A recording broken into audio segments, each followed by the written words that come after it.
எல்லாருக்கும் வணக்கம். நான் உங்க ஜெய். நம்ம இன்னைக்கு இந்த வீடியோல என்ன பார்க்க போறோம் அப்படின்னு பார்த்தீங்கன்னா, skills that hard to learn but pay off life long. கலைகள் அப்படின்னு சொல்லப்படுற விஷயம் நம்ம வாழ்க்கையில ரொம்ப ரொம்ப இம்பார்ட்டன்ட்டான விஷயம். ஏதாவது ஒரு ஸ்கில்ல வந்து நீங்க உங்களே ஒரு டேலண்டடான பெர்சனா மாத்திக்கும்போது, லைஃப் உங்கள நோக்கி தூக்கி போடப்படுற எந்த ஒரு சேலஞ்சா இருந்தாலுமே கூட சரி, நீங்க ஈஸியா அத கடந்து வர முடியும். நான் ஆயக்கலைகள் 64லுமே வந்து கை தேர்ந்தவன் அப்படின்னு சொல்லிட்டு நெறைய பேர் டயலாக் விட்டுலாம் நம்ம கேள்விப்பட்டிருப்போம். அதே மாரி நீங்க ஏதோ ஒரு கலையில வந்து ரொம்ப ஸ்ட்ராங்கான பெர்சனா மாறும்போது, லைஃப்ல என்ன மேஜிக் நடக்கும்? கைத்தொழில் ஒன்றை கற்றுக்கொள், கவலை உனக்குள்ளே ஒற்றுக்கொள்ன்னு சொல்லிட்டு கணியன் பூங்குன்றனார் அவர்கள் வந்து சொல்லியிருக்காங்க. ப்ரூஸ்லி அவர்களுமே என்ன சொல்றாங்க அப்படின்ற மாரி பார்த்தீங்கன்னா வந்து, நான் 10,000 ஸ்கில்ல கத்து வச்சிருக்க பெர்சன பார்த்து பயந்தது கிடையாது. ஆனா ஒரே ஒரு ஸ்கில்ல 10,000 தடவ வந்து பிராக்டிஸ் பண்ண பெர்சன பார்த்து நான் ரொம்ப பயந்திருக்கேன் அப்படின்ற மாரி சொல்றாரு. விச் மீன்ஸ் அதுக்கு என்ன மீனிங் அப்படின்ற மாரி பார்த்தீங்கன்னா வந்து, நீங்க ஒரு கலைய எடுத்துக்கிட்டு, ஒரு ஸ்கில் எடுத்துக்கிட்டு, அதுல நீங்க தான் வந்து ரொம்ப ஸ்ட்ராங்கான பெர்சன்னு மாத்திக்கும்போது, உங்களுக்கு ஒரு பெரிய சீக்ரெட் தெரியும். அந்த சீக்ரெட் என்ன அப்படின்ற மாரி பார்த்தீங்கன்னா, அது ஒரு எக்ஸாம்பிள் மூலியமா சொல்லணும்னா, நம்ம சின்ன வயசுல வந்து பப்ளிக் எக்ஸாம்ஸ்லாம் அட்டெண்ட் பண்ணியிருப்போம். 10த், 12த்ல பப்ளிக் அட்டெண்ட் பண்ணும்போது, ஒரு புக் ஃபுல்லா இருக்கும். அந்த புக் ஃபுல்லா படிச்சு இந்த சப்ஜெக்ட்ல எப்படிப்பா பாஸ் பண்ண போறோம்? எப்படி வந்து மார்க் வாங்க போறோம்? சில பேர் ஃபர்ஸ்ட் மார்க்லாம் வாங்குவாங்க. ஆனா, பாஸ் பண்றதுக்கு என்ன தேவை அப்படின்னு சொல்லப்படுறதுனா, பேசிக்கான ஒரு விஷயம். அந்த பேசிக்கான விஷயத்துக்காக நம்மளுக்கு ப்ளூ பிரிண்ட் அப்படின்னு சொல்லப்படுற விஷயம் குடுப்பாங்க. இங்க பாருப்பா இந்த சாப்டர்ல இருந்து ஒரு 2 20 மார்க் கண்டிப்பா வந்துரும். இந்த சாப்டர்ல இருந்து ஒரு 5 2 மார்க் வந்துரும். இந்த சாப்டர்ல குறைஞ்சது ஒரு 5 1 மார்க்காவது வந்துரும்னு சொல்லும்போது, அப்ப ஏதோ ஒரு சாப்டர்ல 2 20 மார்க் வந்துரும்னு சொல்றாங்களே, அப்ப அந்த சாப்டர்ல ஃபுல்லா நம்ம ஸ்ட்ராங்கா இருந்தோம்னா 40 மார்க் எடுத்துருவோம் நம்ம பாஸ் பண்ணிடுவோம். நம்மளோட பேசிக் நீட் பாஸ் பண்றது. அப்ப இந்த சாப்டர்ல நம்ம ரொம்ப ஸ்ட்ராங்கா இருந்தா போதும் பாஸ் பண்ணிடலாம். அதுக்கப்புறம் மத்த சாப்டர படிச்சுக்கலாம். நம்ம வந்து அதிகமான மார்க் வாங்கிடலாம்னு சொல்லிட்டு அதுல தான் அதிகமா ஃபோக்கஸ் பண்ணுவோம். ஆனா, லைஃப் அப்படின்னு சொல்லப்படுற எக்ஸாம வந்து எப்படி கிளியர் பண்றது நம்மளுக்கு யாருக்குமே தெரியாது. ஏன்னா லைஃப்ல வந்து ப்ளூ பிரிண்ட் அப்படின்னு சொல்லப்படுற விஷயம் கிடையாது. நெக்ஸ்ட் மந்த் வந்து நீங்க ஃபைனான்ஸ் அப்படின்னு சொல்லப்பட்ட சாப்டர் ரொம்ப ஸ்ட்ராங்கா இருங்க. நெக்ஸ்ட் மந்த் உங்களுக்கு இந்த செலவெல்லாம் வரப்போகுது. நெக்ஸ்ட் மந்த் ரிலேஷன்ஷிப்ல வந்து கொஞ்சம் வாய் அடக்கமா பேசுங்க. இந்த மாதிரியான ப்ராப்ளம்லாம் வரப்போகுது. நெக்ஸ்ட் மந்த் வந்து உங்க பிசிக்கல் ஹெல்த் இந்த மாதிரி ப்ராப்ளம்லாம் வரும். கொஞ்சம் உஷாரா இருங்கன்னு சொல்லிட்டு சாப்டர்ஸ் மாரி பிரிச்சு நம்மளுக்கு என்ன நடக்க போகுதுன்னு ஒரு ப்ளூ பிரிண்ட் குடுத்தாங்கன்னா, நம்ம ப்ராப்பரா ஆட்டோமேட்டிக்கா கொண்டு போயிடுவோம் லைஃப்ப. ஆனா லைஃப் வந்து ஒரு அன்சர்டைனான இடமா இருக்கிறதுனால, நமக்கு ப்ளூ பிரிண்ட் கிடையாது. ஆனா உங்கனால ப்ளூ பிரிண்ட்ட கிரியேட் பண்ண முடியும். அதுக்கு தான் நீங்க ஒரு ஸ்கில்ல ரொம்ப ஸ்ட்ராங்கா இருக்கணும். அப்படி ஒரு ஸ்கில்ல நீங்க ஏதாவது ஒரு விஷயத்துல நீங்க ஸ்ட்ராங்கா இருந்தீங்கன்னா, அது வந்து உங்களுக்கு லைஃப் ஸ்கில்ஸ கத்துக் குடுக்கும். அப்படி உங்களுடைய பேஷன்ல நீங்க எது ஆசைப்படுறீங்களோ, அந்த ஸ்கில்ல நீங்க ஸ்ட்ராங்கா இருக்கும்போது, லைஃப் உங்களுக்கு கத்துக் குடுக்குற 10 விதமான இம்பார்ட்டன்ட்டான ஸ்கில்ல பத்தி தான் பார்க்க போறோம். இந்த ஸ்கில்ஸ நீங்க அடைஞ்சுட்டீங்கன்னா, லைஃப் உங்கள நோக்கி எவ்வளோ பெரிய சேலஞ்ச தூக்கி போட்டாலும், எவ்வளோ தூரம் உங்கள கீழ தள்ளினாலும், நீங்க ஆட்டோமேட்டிக்கா மேல எழுந்து கம்பேக் குடுக்கலாம் அப்படின்னு சொல்லப்படுறது தான் உண்மையான விஷயம். ஸோ இத பத்தி தான் இன்னைக்கு இந்த வீடியோல டிஸ்கஸ் பண்ண போறோம். தேங்க்ஸ் பிரதர்ஸ் அண்ட் சிஸ்டர்ஸ் உங்களுடைய சப்போர்ட்க்கும், உங்க சஜஷன்ஸ்க்கும். இப்ப வீடியோக்குள்ள போயிடலாம். ஃபர்ஸ்ட் ஸ்கில் என்ன அப்படின்ற மாரி பார்த்தீங்கன்னா, அக்கவுண்டபிலிட்டி அப்படின்ற மாரி சொல்லலாம். அக்கவுண்டபிலிட்டி அப்படின்னு சொல்லப்படுற ஸ்கில் என்ன சொல்ல வருது அப்படின்ற மாரி பார்த்தீங்கன்னா வந்து, பொதுவா நம்ம லைஃப்ல நமக்கு ஏதோ ஒரு விஷயம் ஒர்க் அவுட் ஆகுது, ஏதோ ஒரு விஷயம் ப்ராப்பரா போகுது அப்படின்ற மாரி பார்த்தீங்கன்னா, அந்த விஷயத்துக்கான கிரெடிட் நம்மளுக்கு கிடைக்குதுன்னா, நம்ம ஏத்துப்போம். ஓகே, எஸ், ஓகே, ஓகே, பெர்ஃபெக்ட்ன்னு சொல்லிட்டு ஒரு ஹாப்பினஸ்ஸா மாறிடும். சில பேர் வந்து தற்பெருமைய பேசுவாங்க. சில பேர் அமைதியா அத ஏத்துப்பாங்க. ஏன்னா அமைதியா இருக்கிறதும் ஒரு தற்பெருமை தான். நான் அத அக்செப்ட் பண்ணிக்கிறேன். அதுக்கு நான் தான் பண்ணேன் அப்படின்னு சொல்லிட்டு. ஆனா, ஒரு சில நேரங்கள்ல ஏதாவது ஒரு ப்ராப்ளம் வரும்போது, ஏதாவது ஒரு சிச்சுவேஷன் மோசமா போம்போது, நாமளே நம்மள வந்து ஒரு விக்டிம் மாரி பார்க்க ஆரம்பிப்போம். நான் பாவம் என் சைட்ல ஒண்ணும் இல்ல. நான் எதுவும் தப்பு பண்ணல. அவங்க தான் அப்படி பண்ணிட்டாங்கன்னு சொல்லிட்டு இந்த ரெஸ்பான்சிபிலிட்டிய வந்து வேற ஒரு பெர்சன் மேலயோ, இல்ல வேற ஒரு சிச்சுவேஷன் மேலயோ போட பார்ப்போம். இந்த இடத்துல நீங்க உங்ககிட்ட இருக்க அக்கவுண்டபிலிட்டின்ற ஸ்கில்ல வளர்த்துக்கிட்டீங்கன்னா, எஸ் நான் தான் பண்ணேன். இத மாத்துறதுக்கு என்னால முடியும். நான் என்ன பண்ணா அது சரியான்னு சொல்லப்படுறேன். இந்த டெக்னிக்கலான திங்கிங் உங்களுக்கு வர ஆரம்பிச்சுரும். இந்த டெக்னிக்கலான திங்கிங் உங்களுக்கு வர ஆரம்பிச்சுச்சுன்னா, அதாவது வந்து தவறுகள் நிறுத்தணும். ஐ மீன் தவறுகள் நிறுத்தப்படணும் அப்படின்றதுக்கான முதல் விஷயம் என்ன அப்படின்ற மாரி பார்த்தீங்கன்னா, தவறுகள நம்ம பண்ணிட்டோம்னு ஒத்துக்கிறது தான். அக்செப்ட் பண்ணிக்கிறது. அத நீங்க அக்செப்ட் பண்ணிட்டாலே 50% தவறுலருந்து நீங்க வெளிய வந்துருவீங்க. அப்புறம் மிச்சம் 50% நீங்க ஈஸியா கிளியர் பண்ணிடலாம். இத முடியாம பயந்துட்டு நெறைய பேர் விலக்குவாங்க. இந்த ஸ்கில்ல நீங்க கத்துக்கிறது கஷ்டம். ஆனா, உங்களுக்குள்ள இருக்கிற அந்த ஸ்கில்ல நீங்க ஸ்ட்ராங்கா வச்சுக்கிட்டீங்கன்னா, இந்த ஸ்கில்ல உங்களால கத்துக்க முடியும். கத்துக்கிட்டீங்கன்னா, லைஃப்ல நடக்கிற எந்த ஒரு சிச்சுவேஷனா இருந்தாலுமே கூட சரி, நீங்க ரெஸ்பான்சிபிலிட்டி எடுத்துக்கிட்டு அதுலருந்து ஈஸியா உங்களால வெளிய வர முடியும்னு சொல்லப்படுறது தான் உண்மையான விஷயம். ஸோ 2வது ஸ்கில் என்ன அப்படின்ற மாரி பார்த்தீங்கன்னா வந்து, கிரிட்டிக்கல் திங்கிங் அப்படின்ற மாரி சொல்லலாம். அதாவது இன்னைக்கு நம்மளுடைய யோசனைகளா இருக்கலாம், இன்னைக்கு நமக்கு இருக்கிற ஆப்பர்ச்சுனிட்டியா இருக்கலாம். அதெல்லாம் நம்மளோட கிரேட் கிராண்ட் ஃபாதர்ஸ்க்குலாம் இருந்திருக்காது. நம்ப டயலாக் மட்டும் அவங்க சொல்லுவோம். அந்த காலத்துல இருந்தவங்கலாம் ஸ்ட்ரென்த்தா இருந்தாங்க. அந்த காலத்துல இருந்தவங்கலாம் சூப்பரா சாப்பிட்டாங்க அப்படின்னு. உண்மையா சொல்லப்போனா நம்ம தான் வந்து ரொம்ப பிளெஸ்டுன்னு நான் சொல்லுவேன். ஏன்னா, இன்னைக்கு அவ்ளோ இன்ஃபர்மேஷன் நம்மகிட்ட இருக்கு. சும்மா மொபைல்ல கையில வந்து அவ்ளோ இன்ஃபர்மேஷன்ஸ், அவ்ளோ ஒரு திங்கிங், அவ்ளோ ஒரு விஷயம். அங்க என்ன நடக்குது? அமெரிக்கால என்ன நடக்குது? இங்க என்ன நடக்குது? எல்லாத்தையுமே நம்ம உட்கார்ந்த இடத்துலயே பார்த்துட்டு இருக்கோம். ஆக்சஸ் பண்ணிட்டு இருக்கோம். கத்துக்கிட்டு இருக்கோம். நம்ம ஒரு சில கோயில்கள்லாம் பார்க்கிறோம். நெறைய கூட்டம் அலைமோது அப்படி இப்படின்னு சொல்லிட்டு இருக்கோம். இந்தந்த ஊர் இந்தந்த கோயில்லாம் இருக்குன்னே தெரியாது நெறைய பேருக்கு. ஆனா இன்னைக்கு அவ்ளோ பேர் 2000 வருஷம் பழமையான கோயில்களுக்குலாம் போறாங்க. மக்கள் கூட்டம் மலம்போது. இது எல்லாத்துக்குமே காரணம் என்னன்னா, நம்ம கையில இருக்கிற மொபைல், நம்மளோட டெக்னாலஜி எல்லாமே நம்மளுக்கு எக்கச்சக்கமான இன்ஃபர்மேஷன்ஸ கொட்டி குடுத்துக்கிட்டு இருக்கு. ஸோ இந்த ஒரு ஜெனரேஷன்ல நம்ம இருக்கிறதுன்றது வந்து வேற லெவல்ல ஒரு பெரிய ஒரு விஷயம். பெரிய லக்குன்னு கூட நான் சொல்லுவேன். ஆனா இந்த இடத்துல இத நம்ம எப்படி அன்லக்கா மாத்திக்கிறோம்னா, அத இன்ஃபர்மேஷனா மட்டும் தான் நம்ம பார்க்குறோம். "We are hearing not listening" அப்படின்ற மாரி சொல்லுவாங்க. நம்ம கவனிக்கல. நம்ம ஜஸ்ட் கேட்கிறோம். ஆனா நம்ம எப்ப அந்த இன்ஃபர்மேஷன்ஸ் ஃபுல்லா கேதர் பண்ணிட்டு, இத நம்ம பண்றோம். இதனால நம்மளுக்கு என்ன நடக்க போகுது? இது மூலியமா நம்ம லைஃப் எப்படி மாத்திக்கலாம்ன்னு கிரிட்டிக்கலா திங்க் பண்ண ஆரம்பிக்கிறோமோ, கையில வச்சிருக்கிறதா வல்லவனுக்கு புல்லும் ஆயுதம்னு சொல்லுவாங்க. ஒரு வல்லவனா இருந்தானா, அவன் எல்லாத்தையுமே தெரிஞ்சுக்க மாட்டான். அவன் கையில ஒரு சின்ன புல்லு கிடைச்சாலே ஜெயிச்சுருவான்னு சொல்லுவாங்க. அந்த மாரி நமக்கு இன்னைக்கு அவ்ளோ இன்ஃபர்மேஷன் இருந்தும் நம்மளால லைஃப்ல சக்சஸ் பண்ண முடியலன்னு சொல்லப்படுறது மிகப்பெரிய ஒரு ஒரு கஷ்டமான ஒரு விஷயம்னு நான் சொல்லுவேன். ஆனா, இத வச்சு யார் ஒருத்தர் அவங்களுடைய கிரிட்டிக்கல் திங்கிங்க வளர்த்துக்கிட்டு, இந்த இன்ஃபர்மேஷன்ஸ வச்சு நான் எப்படி என் லைஃப்ப மாத்திப்பேன்னு சொல்லிட்டு யோசிக்கிறாங்களோ, அவங்கனால லைஃப் என்ன ஒரு சிச்சுவேஷன்ல அவங்க தூக்கி போட்டாலும், அவங்களால மேல வர முடியும். அந்த கிரிட்டிக்கல் திங்கிங்க வச்சு அப்படின்றத தெரிஞ்சுக்கங்க. ஸோ 3வது ஸ்கில் என்ன அப்படின்ற மாரி பார்த்தீங்கன்னா, டிசிஷன் மேக்கிங் அப்படின்ற மாரி சொல்லலாம். Decision making is a art அப்படின்ற மாரி சொல்லுவாங்க. ஏன்னா முடிவுகள் எடுக்கிறது அப்படின்னு சொல்லப்பட்ட விஷயம் சாதாரணமான ஒரு விஷயம் கிடையாது. அதுவும் இன்னைக்கு இருக்கிற காலகட்டத்தில நம்ம ஓவர் அனலைசிங்கா இருக்கலாம், ஓவரா திங்க் பண்றதா இருக்கலாம். இந்த ப்ராப்ளம்லாம் இருக்கிறதுனால, ரொம்ப ஃபாஸ்ட்டா டிசிஷன்ஸ் நம்மனால எடுக்க முடியறது கிடையாது. ஏன்னா டிசிஷன் எடுக்கிறதுக்கு அப்படின்னு சொல்லப்படுறதுக்குன்னு நம்மளுக்கு தனியா ஒரு மைண்ட் இருந்துட்டே இருக்கணும். ஒரு சின்ன முடிவா இருக்கலாம், இல்ல நம்ம லைஃப்பயே மாத்தப் போற ஒரு பெரிய முடிவா இருக்கலாம். நம்ப அத எப்படி எடுத்துக்கிட்டு இருக்கோம் அப்படின்னு சொல்லப்படுறது தான் உண்மையான விஷயம். அதுக்கு நம்மளோட லைஃப் ஹேபிட்ஸ் நம்ம என்ன மாரியான ஒரு லைஃப் ஸ்டைல ஃபாலோ பண்றோம் அப்படின்னு சொல்லப்படுற விஷயம் எவ்வளவு தூரம் அது வந்து தாக்கம் ஏற்படுத்துதோ, அதே மாரி நீங்க ஒரு விஷயத்த ஒரு ஸ்கில்ல நீங்க ஸ்ட்ராங்கா இருக்கும்போது, இந்த டிசிஷன் மேக்கிங் ஸ்கில் வந்து உங்களுக்கு ஆக்சுவலா வர ஆரம்பிச்சுரும்.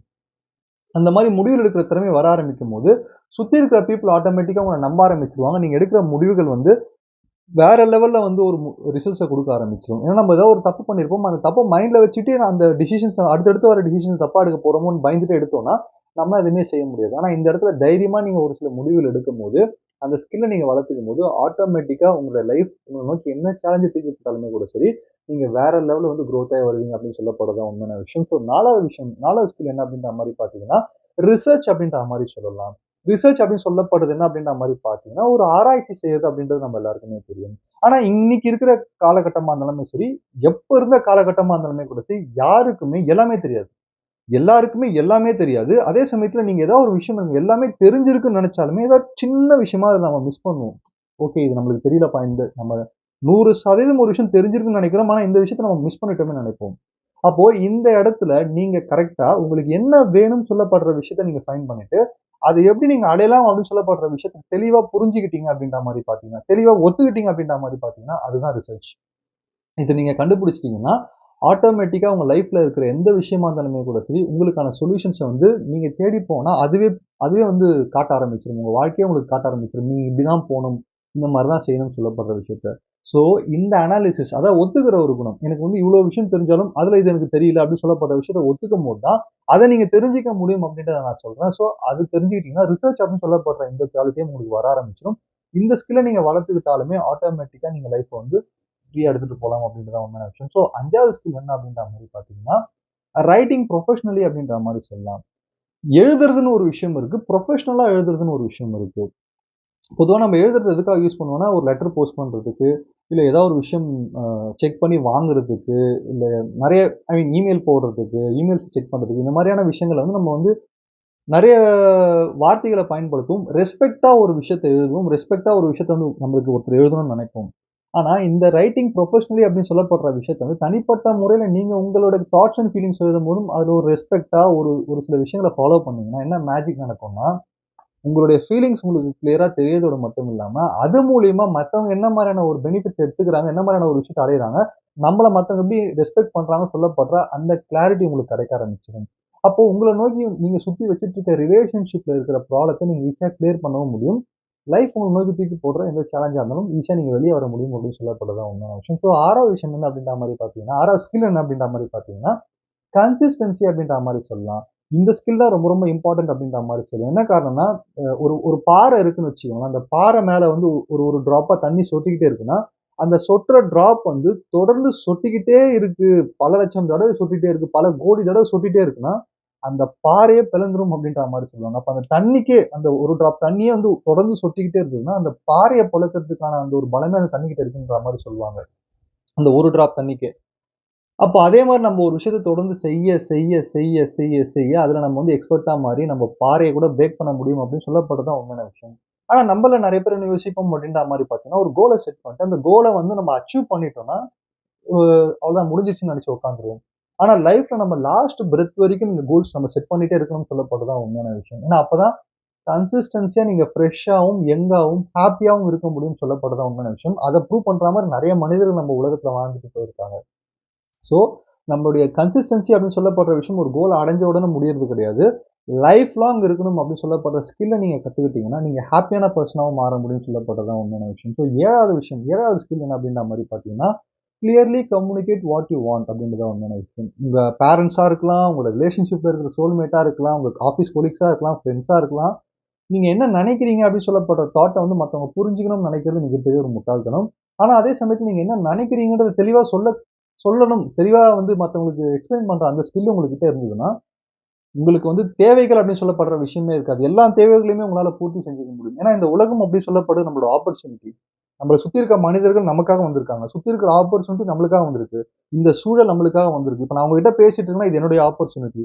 அப்போ எல்லாருமே நம்மளுக்கு ஹெல்ப் பண்ண தான் வந்திருக்காங்க. அப்போ எப்ப ஹெல்ப் பண்ணுவாங்கன்னா, நம்ம கிளியரா சொல்லும்போது தான். எனக்கு இந்த பிரச்சனை இருக்கு. எனக்கு இது வேணும். ப்ளீஸ் எனக்கு குடுங்கன்னு சொல்லிட்டு யார்ட்ட போய் கேட்கும்போதும், சொல்லும்போது தான் நமக்கான அந்த உதவி கிடைக்குமே தவிர்த்து, அமைதியா உட்கார்ந்துட்டு எனக்கு இது கிடைக்கணும். நான் அவங்களே புரிஞ்சுக்கணும். இவங்களே வரணும்னு சொல்லிட்டு யோசிச்சுட்டு இருந்தோம்னா, கிடைக்காது. இதுவும் வந்து ஒரு முக்கியமான ஸ்கில் நீங்க லைஃப்ல சக்சஸ் அடையறதுக்கு. அது நீங்க கத்துக்கிட்டீங்கன்னா, ஆட்டோமேட்டிக்கா லைஃப் உங்கள நோக்கி தூக்கி போடுற சேலஞ்சஸ தட்டி தூக்கிட்டு போயிட்டே இருக்கலாம் அப்படின்றத தெரிஞ்சுக்கங்க. ஸோ 8வது ஸ்கில் என்ன அப்படின்ற மாரி பார்த்தீங்கன்னா வந்து, know when to shut your mouth அப்படின்ற மாரி சொல்லுவாங்க. ஸோ எப்ப நீங்க வந்து பேசுறத நிறுத்தணும், எப்படி பேசணும்னு தெரிஞ்சுக்கணும்னு சொல்லப்படுற அந்த விஷயம் ஒரு பெரிய ஸ்கில் ஆக்சுவலா. எங்க பேசணும், எப்படி பேசணும், இடம், பொருள், ஏவல் பார்த்து பேசணும், எவ்வளோ பேசணும், யார்கிட்ட எப்படி சொல்லணும், யார்ட்ட என்ன சொல்லணும், யார்ட்ட என்ன சொல்லக்கூடாதுன்னு சொல்லப்படுற இத்தன விஷயங்கள வந்து நீங்க தெரிஞ்சுக்கிட்டீங்க அப்படின்ற மாரி பார்த்தீங்கன்னா, இந்த உங்களுக்கான ரெஸ்பெக்ட்ன்னு சொல்லுவோம் பார்த்தீங்களா? உங்களோட வார்த்தைகள வச்சு தான் உங்களுக்கான ரெஸ்பெக்ட் கிடைக்க போகுது இந்த உலகத்துல. அந்த ரெஸ்பெக்ட்ட நீங்க ஈஸியா வாங்கிக்கலாம். ஏன்னா இன்னைக்கு ரெஸ்பெக்ட்காக தான் நெறைய பேர் வந்து கஷ்டப்பட்டுட்டு இருக்காங்க. நான் வந்து ஒரு பெரிய ஆளுன்னு காமிச்சுக்கணும் அப்படின்னு சொல்லப்பட்ட விஷயத்த எத்தனையோ பேர் பண்ணிட்டு இருக்காங்க. ஆனா நெறைய பேரால அத அடைய முடியல. அதுக்கான காரணம் அந்த பேச்சு திறமை. எங்க பேசணுன்றத விட எங்க அமைதியா இருக்கணும்னு சொல்லப்படுற விஷயம் யாருக்கும் தெரியல. அப்போ நீங்க அந்த ஸ்கில்ல நீங்க வளர்த்துக்கிட்டீங்க அப்படின்ற மாரி பார்த்தீங்கன்னா, ஆட்டோமேட்டிக்கா நீங்க லைஃப்ல வந்து ஒரு டாப் ஆஃப் த பெர்சனா ஒரு டாப் ஆன் த போர்டுன்னு சொல்லுவாங்க. உங்களோட பேர் தான் டாப்ல இருக்கும். அதுல எந்த ஒரு மாற்றமும் இருக்காது அப்படின்னு சொல்லப்படுறது தான் உண்மையான விஷயம். ஸோ 9வது விஷயம் என்ன அப்படின்ற மாரி பார்த்தீங்கன்னா வந்து, ask for help or advice if needed அப்படின்றது தான் உண்மையான விஷயம். உங்களாலே எல்லாத்தையுமே செஞ்சு முடிச்சிட முடியும்னு சொல்லப்படுற நம்பிக்கை உங்களுக்கு இருந்ததுன்னா, அது வேற லெவல். ஆனா அதே சமயத்துல, நீங்க செய்யற நேரத்துல சில பேருடைய உதவி தேவைன்னா, அத போய் நாடுறதுன்றது வந்து நீடடான ஒரு விஷயம். நானே பண்ணிட்டேன்னு சொல்லிட்டு ரொம்ப கஷ்டப்பட்டு பண்றதுக்கு, அட்வைஸும், ஹெல்ப்பும் சுத்தி இருக்கிற பீப்பிள் கிட்ட கேட்கறது தவறா நினைக்காம, கேட்கறதுன்றது வந்து நியாயமான விஷயம் நினைச்சீங்கன்னா, அதுவும் ஒரு இம்பார்ட்டன்டான ஒரு ஸ்கில் தான். ஏன்னா வந்து ஒரு ஒரு கிரிக்கெட் டீம்ல இருக்கிற 11 பேரும் நல்லா விளையாடணும். ஒருத்தர் நல்லா விளையாடினா மட்டும் ஜெயிக்க முடியாது. 11 பேரும் நல்லா விளையாடணும்ன்ற மாரி, உங்க லைஃப் நல்லா இருக்கணும்னா, நீங்க மட்டுமே கஷ்டப்படக்கூடாது. உங்கள சுத்தி இருக்க பீப்பிள் கிட்ட இருந்து கொஞ்சம் ஹெல்ப் எடுத்துக்கலாம். சுத்தி இருக்க பீப்பிள் கிட்ட இருந்து கொஞ்சம் அட்வைஸ் வாங்கிக்கலாம். சுத்தி இருக்க பீப்பிள் கிட்ட இருந்து கொஞ்சம் சஜஷன்ஸ் எடுத்துக்கலாம். ஏன்னா அகைன் எல்லாருமே நம்மளுக்கு ஹெல்ப் பண்ண தான் வந்திருக்காங்க. எல்லாருக்குமே நம்பளும் ஹெல்ப் பண்ண தான் வந்திருக்கோம். எல்லாருமே ஒண்ணா இருக்கிற அந்த டைவர்சிட்டி தான் வந்து நம்பளையும் மேம்படுத்தும். மத்த பீப்பிளையும் நம்ம கூட இருக்க பீப்பிளையும் மேம்படுத்தும்னு தான் உண்மையான விஷயம் தெரிஞ்சுக்கிட்டீங்கன்னா, அதுவும் வந்து ஒரு பியூட்டிஃபுல்லான ஒரு ஸ்கில்லா இருக்கும் அப்படின்றத தெரிஞ்சுக்கங்க. ஸோ 10வது இம்பார்ட்டன்டான ஸ்கில் என்ன அப்படின்ற மாரி பார்த்தீங்கன்னா வந்து, accept the compliments and criticism அப்படின்ற மாரி சொல்லலாம். காம்ப்ளிமெண்ட்ஸ் அப்படின்னு சொல்லப்படுற விஷயம் உங்கள நோக்கி யாராவது குடுத்தாங்கன்னா, "ஐய்யய்யோ! அப்படிலாம் இல்லங்க. நான்லாம் அவ்வளோ பெரிய ஆள் கிடையாதுன்னு" சொல்லிட்டு தயவு செஞ்சு சொல்லாதீங்க. உங்கள யாரும் அழகா இருக்கேன்னு சொன்னா, "எஸ் தேங்க் யூ நான் அழகா இருக்கேன்" அப்படின்னு ஒத்துக்கோங்க. உங்களுக்கு இந்த திறமை இருக்கு, நீங்க சூப்பரா பண்றீங்கன்னா, எஸ் தேங்க் யூன்னு சொல்லிட்டு ஒத்துக்கோங்க. அந்த இடத்துல நீங்க மாட்டேன்னு சொல்லும்போது, சைக்காலஜிக்கலா வந்து நீங்க வந்து அதுக்கு தகுதி இல்லாதவன்னு சொல்லிட்டு அவங்க மைண்ட்ல ரிஜிஸ்டர் பண்றீங்க. நீங்களும் ரிஜிஸ்டர் பண்ணிக்கிறீங்க. அதே மாரி கிரிட்டிசிசம் அப்படி சொல்லப்படுற விஷயம் சொல்றாங்கன்னா, யார் சொல்றாங்கன்றத நோட் பண்ணிக்கோங்க. எல்லார் சொல்ற கிரிட்டிசிசமும் ஏத்துக்க வேணாம். யாரோ இம்பார்ட்டன்ட்டான நல்ல ஒரு மனிதர் உங்கள நோக்கி ஒரு கிரிட்டிசிசம் குடுக்குறாங்கன்னா, அத பத்தி யோசிங்க. அத யோசிக்கும்போது, அத அக்செப்ட் பண்ணிக்கும்போது தான், அந்த தப்ப நீங்க திருப்பியும் பண்ணாம, அடுத்தடுத்த விஷயங்கள வந்து நீங்க வந்து கொண்டு போக முடியும் லைஃப்ல அப்படிங்கிறது உண்மையான விஷயம். ஸோ இந்த ஸ்கில்ல நீங்க வளர்த்துக்கிட்டீங்கன்னா, லைஃப் உங்களுக்கு நெறைய குடுக்க இங்க காத்துக்கிட்டு இருக்கு. ஸோ 8வது வீடியோல நான் என்ன சொல்ல வரேன் அப்படின்ற மாரி பார்த்தீங்கன்னா, லைஃப் ஸ்கில்ஸ் அப்படின்னு சொல்லப்படுற விஷயம் வந்து எஜுகேஷனா இருக்கலாம், ஸ்போர்ட்ஸா இருக்கலாம், ஆர்ட்டா இருக்கலாம். இது மட்டும் கிடையாது. ஆனா எஜுகேஷன், ஸ்போர்ட்ஸ், ஆர்ட் அப்படின்னு சொல்லப்படுற இந்த விஷயத்துல நீங்க ஏதாவது ஒரு ஸ்கில்ல நீங்க கை தேர்ந்தவர்களா மாறிட்டீங்க. அதாவது do what you love to do அப்படின்ற மாரி சொல்லுவாங்க. லைஃப் லாங் இந்த விஷயத்த நீங்க தொடர்ந்து பண்ணிக்கிட்டே வரீங்க அப்படின்ற மாரி பார்த்தீங்கன்னா, அந்த விஷயம் உங்களுக்கு நெறைய ஒரு ஆப்பர்ச்சுனிட்டீஸ குடுக்கும். உங்களுக்கு நெறைய ஸ்கில்ஸ குடுக்கும். ஏன்னா வந்து இங்க கோல்ஸ் அப்படின்னு சொல்லப்படுறது வந்து அச்சீவ் பண்றதுக்காக செட் பண்றது கிடையாது. நீங்க ஃபோக்கஸ்டா வாழ்றதுக்காக செட் பண்றதுன்றத நீங்க தெரிஞ்சுக்கிட்டீங்கன்னா, ஆட்டோமேட்டிக்கா நீங்க உங்க ஸ்கில்ஸையும் வளர்த்துப்பீங்க. லைஃப்பையும் வந்து உங்களுக்கு ஏத்த மாரி மாத்திக்கிட்டு ஒரு சக்சஸ்ஃபுல்லான பெர்சனா மாறுவீங்கன்னு சொல்லி இந்த வீடியோ முடிக்கிறேன். நன்றி, வணக்கம்.